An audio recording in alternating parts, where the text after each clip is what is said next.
Pregnancy 4th month நடந்துட்டு இருக்கு. So என்னோடய ஃபர்ஸ்ட் ப்ரெக்னென்சியுமே என்னோடய வெயிட் வந்து லாஸ் தான் ஆச்சு. ஸோ சேம் இப்போ செகண்ட் ப்ரெக்னென்சியுமே வெயிட் லாஸ் தான் ஆகுது. ஸோ ஒரு 5 மந்த் வரைக்குமே வெயிட் லாஸ் ஆகிட்டு அதுக்கப்புறம் தான் எனக்கு வெயிட் வந்து கெயின் ஆச்சு. இந்த ப்ரெக்னென்சிலுமே எனக்கு 5 மந்த்துக்கு மேலே வெயிட் கெயின் ஆகும்னு நம்புகிறேன். என்னோடய ஹெல்த் நான் நார்மலாக இருக்கிறத விடவும் இப்போ ரொம்பவே டல்லாக இருக்குது. என்னோடய ஃபேஸ் அது நல்லாவே காட்டி கொடுக்குது. லாஸ்ட் பொங்கல் அப்போ தம்பி நலன் வந்துட்டு என்னோடய வயிற்றில் இருந்தான். ஸோ இந்த பொங்கல் அப்போவும் நான் கன்சீவ் ஆகியிருக்கேன்.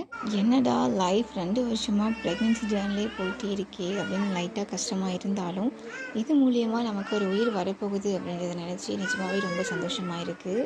என்ன கொஞ்சம் என்னோடய ஃபர்ஸ்ட் பேபி சமாளிக்கிறது மட்டும் கொஞ்சம் கஷ்டமாக இருக்கும். அவனை தூங்க வச்சா தான் அடுத்த வேலை என்னால் செய்யவே முடியும். பொங்கலுக்கு லாஸ்ட் டேயில் ஊரில் கொஞ்சம் கேம்ஸ்லாம் வச்சுருந்தாங்க. லெமன் த ஸ்பூன், கப்பல்ஸ் கேம்லாம் வச்சுருந்தாங்க. ஸோ கொஞ்ச நேரம் நாங்கள் அதை பார்த்துட்டு வீட்டுக்கு போகலான்னு நினைக்கும் போது தம்பியை கொஞ்ச நேரம் விளையாட வைக்கலான்னு சொல்லிட்டு சர்ச்சுக்குள்ளே கூட்டு போயிட்டு கொஞ்ச நேரம் வந்துட்டு வாக் பண்ண வச்சோம். அவன் எப்போவுமே ஒரு நியூ ட்ரெஸ் போட்டோம் அப்படின்னா ரொம்பவே அடம் பிடிப்பான். கொஞ்சம் க்ரௌடான பிளேஸ்லாம் பார்த்தா அவங்க வந்து நம்மளை பார்க்குறாங்க இல்லையா, ஸோ அங்கே சீன் போடணும்னு சொல்லிட்டு இவர் அமைதியாக தான் இருப்பார்.